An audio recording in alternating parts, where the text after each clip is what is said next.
নমস্কাৰ দৰ্শক সকল প্ৰটিনছ আৰু মেক্ৰোমলিকিউলছৰ টিউটৰিয়েললৈ আপোনাক স্বাগতম এই টিউটৰিয়েলত আমি শিকিম প্ৰটিন ডাটা বেংকৰ পৰা প্ৰটিনৰ গঠন লোড কৰা পিডিবি ডাটাবেছৰ পৰা .pdb ফাইল ডাউনলোড কৰা বিভিন্ন ফৰমেটত প্ৰটিনৰ মাধ্যমিক গঠন প্ৰদৰ্শন কৰা হাইড্ৰোজেন বন্ড আৰু ডাইসালফাইড বন্ড লক্ষণীয় কৰা এই টিউটোৰিয়েলটো অনুসৰণ কৰিবলৈ জেএমঅল এপ্লিকেশন উইন্ডোৰ পৰা মৌলিক অপাৰেশনৰ সম্পৰ্কে জানিব লাগিব নহলে নিম্নলিখিত লিংকৰ পৰা প্ৰাসংগিক টিউটোৰিয়েল চাওক টিউটোৰিয়েলটো ৰেকৰ্ড কৰিবলৈ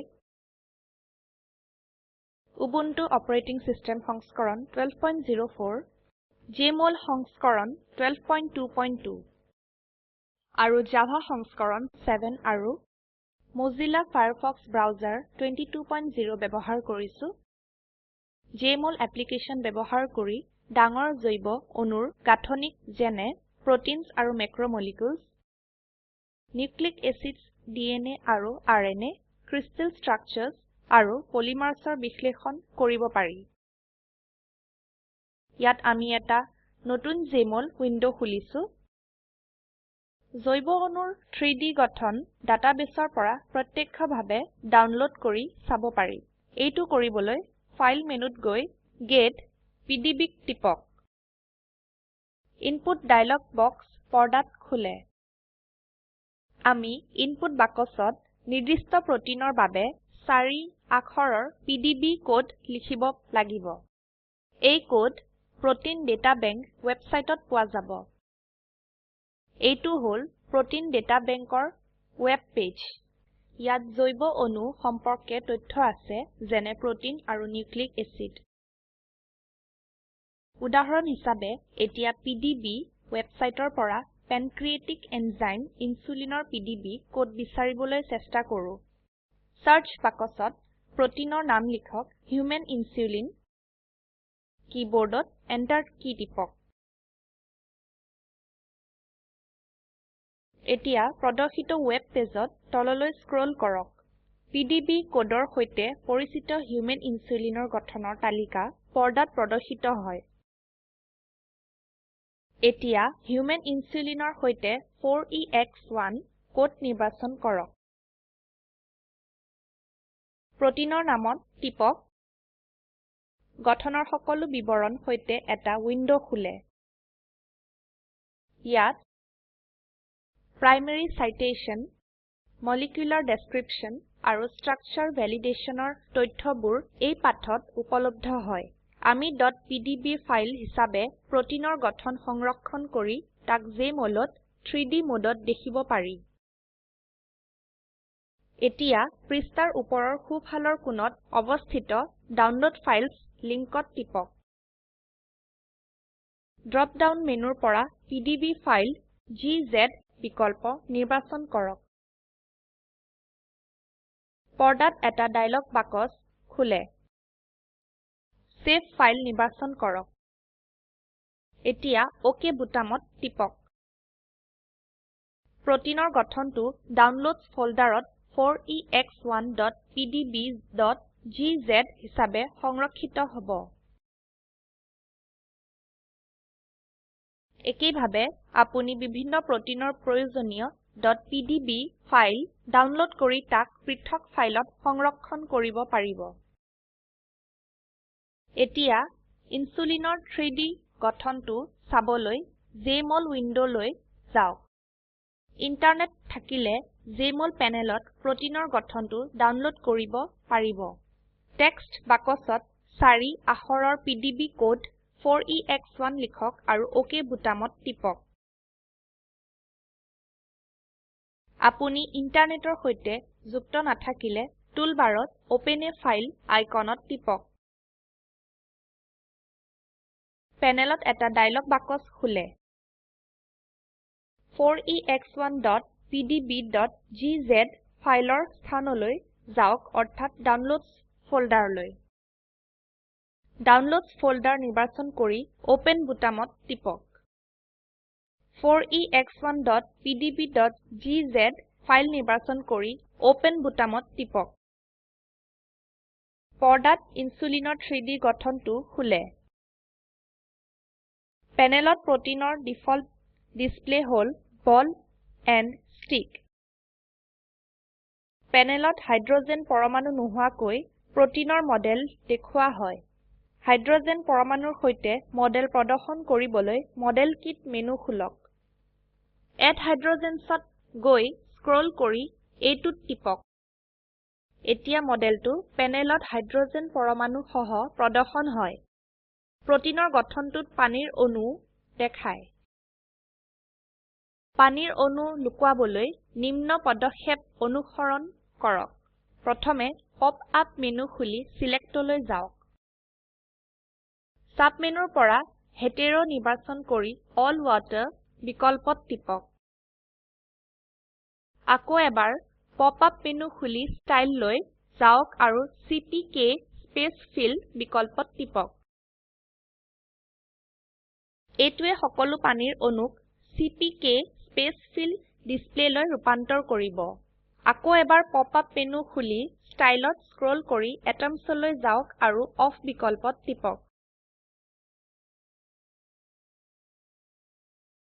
এতিয়া প্যানেলত পানীৰ অণু নোহোৱাকৈ ইনসুলিনৰ গঠন আছে। ইয়াৰ পিছত বিভিন্ন ফৰমেটত প্ৰোটিনৰ সেকেন্ডাৰী গঠন প্ৰদৰ্শন কৰা শিকো। পপ আপ মেনু খুলক। সিলেক্ট বিকল্পলৈ যাওক। প্ৰোটিনলৈ স্ক্ৰল কৰি অল বিকল্পত টিপক। আকৌ এবাৰ পপ আপ মেনু খুলি ষ্টাইলত স্ক্ৰল কৰি স্কিমলৈ যাওক।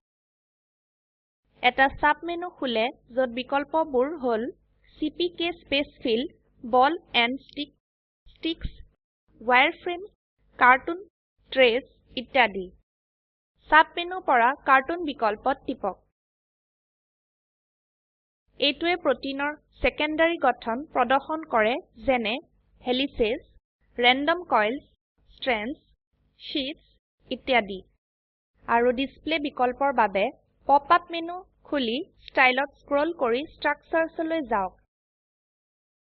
এতিয়া প্ৰোটিনৰ সেকেন্ডাৰী গঠন প্ৰদৰ্শন কৰাৰ আৰু কিছু বিকল্প দেখো।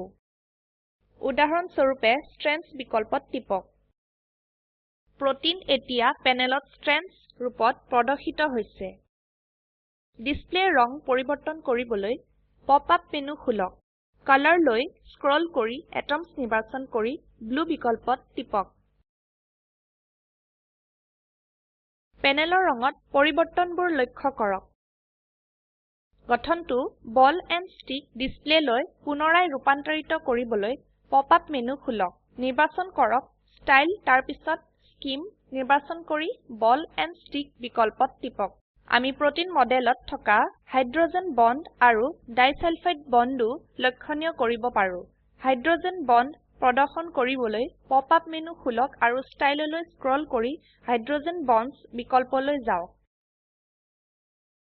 ইয়াত পপ আপ মেনুত হাইড্ৰোজেন বন্ডৰ নিম্ন বৈশিষ্ট্য আছে যেনে calculate, set hydrogen bonds, side chain, set hydrogen bonds in the backbone আৰু ইয়াৰ ওচৰত বন্ডৰ ঘনত্ব পৰিবৰ্তন কৰাৰ বিকল্প আছে। মডেলত হাইড্ৰোজেন বন্ড দেখিবলৈ ক্যালকুলেট বিকল্পত টিপক। হাইড্ৰোজেন বন্ড বগা আৰু ৰঙা দীৰ্ঘ ড্যাশ হিসাবে প্ৰদৰ্শিত হৈছে। হাইড্ৰোজেন বন্ডৰ ঘনত্ব পৰিবৰ্তন কৰাৰ বাবে পপ আপ মেনুৰ পৰা 0.10A বিকল্পত টিপক। এতিয়া প্যানেলত ঘন হাইড্ৰোজেন বন্ড দেখিব পাৰো। আমি হাইড্ৰোজেন বন্ডৰ ৰঙো সলনি কৰিব পাৰো।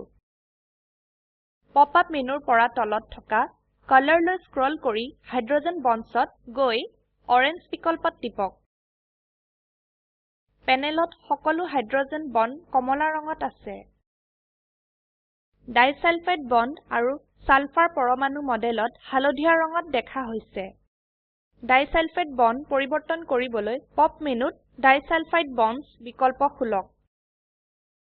আপোনাৰ পছন্দ মতে বিকল্পত টিপক যেনে ষ্টাইল, কালাৰ ইত্যাদি। একেইভাবে বিভিন্ন এনজাইমৰ .pdb ফাইল খুলি আৰু 3D গঠনটো চাওক। সংক্ষেপে এই টিউটোৰিয়েলত শিকিছো প্ৰোটিন ডাটা বেংক পৰা প্ৰোটিনৰ গঠন লোড কৰা, ডাটাবেসৰ পৰা .pdb ফাইল ডাউনলোড কৰা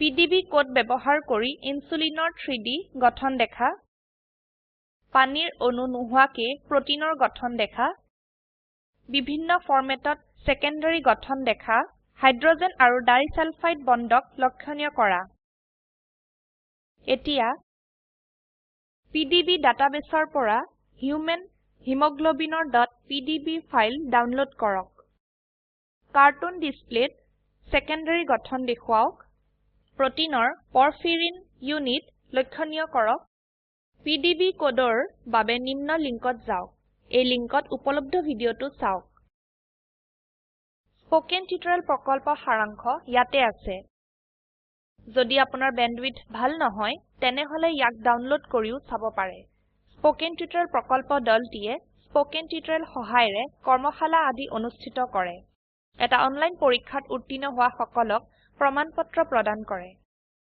অধিক জানিবৰ বাবে অনুগ্ৰহ কৰি contact@spoken-tutorial.org এই ঠিকনাত লিখক স্পোকেন টিউটোৰিয়েল প্ৰকল্প টক টু এ টিচাৰ প্ৰকল্প এটা অংগ ই ভাৰত চৰকাৰৰ MHRDৰ ICTৰ মাধ্যমেৰে ৰাষ্ট্ৰীয় শিক্ষা মিছনৰ দ্বাৰা সমৰ্থিত হয় এই মিছন সম্পৰ্কত অধিক তথ্য spoken-tutorial.org/nmeict-intro ওয়েবসাইটত পোৱা যাব IIT বম্বেৰ পৰা মই অনামিকা মেধি এতিয়া আপোনাৰ পৰা বিদায় লৈছো ধন্যবাদ